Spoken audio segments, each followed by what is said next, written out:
Praise the Lord. கர்த்தருக்கு ஸ்தோத்திரம். உங்களுக்கு விஷயம் தெரியுமா? அவர் உங்களை எவ்வளோ நேசிக்கிறார் தெரியுமா? ரொம்ப நேசிக்கிறார்.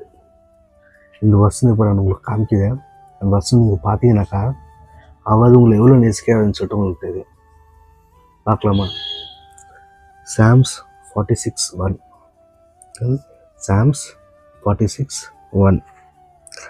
God is our protection and source of strength. He is always ready to help us in time of trouble. பார்த்தீங்களா? God is our protection and source of strength. பார்த்தீங்களா? God is our protection. அவர் நம்மளை என்ன பண்ணுறாரு? Protect பண்ணுறாரு. நீ பாவல்ல போகாதபடி உன்னை என்ன பண்ணுறாரு? ப்ரொடெக்ட் பண்ணுறாரு.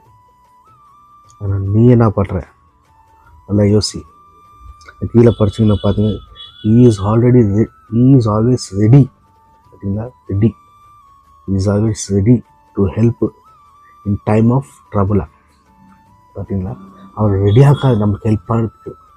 உங்களுக்கு சோதனை கஷ்டம் வரும்போது நல்லா என்னது உங்களுக்கு ரெடி பண்ணுறதுக்கு ரெடியாக்குறாரு. அவர் ஹெல்ப் பண்ணுறதுக்கு ரெடியாக்குறாரு. ஆனால் நீ எப்படி இருக்கிற? யோசிக்கணும். நல்லா யோசிங்க.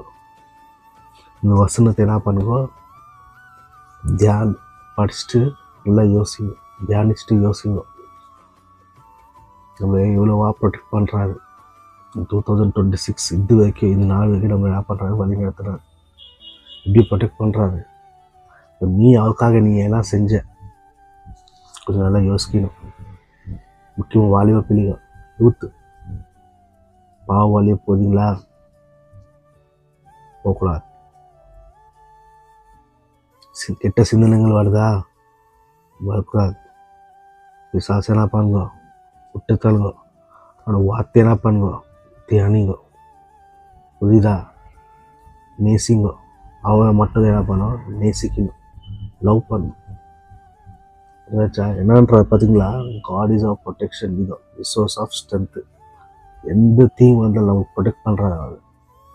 அவர் ரெடியாக்காதவனுக்கு ஹெல்ப் பண்ணுறதுக்கு எந்த டைம் இருந்தாலும். நீ இதெல்லாம் பண்ணிடுது அவர்கிட்ட போகாத என்ன பண்ணுற? வேறு வழியாக பிசாசு கொடுத்த வழியில் என்ன பண்ணுற? நீ விட்டுற. கொஞ்சம் யோசிக்கணும். அவ்வளோவா நம்மளே என்ன பண்ணுற? அவர் அனுபவிச்சுக்கிறார். நல்லா யோசிங்கோ. நல்ல ஒரு முடிவு எடுங்க.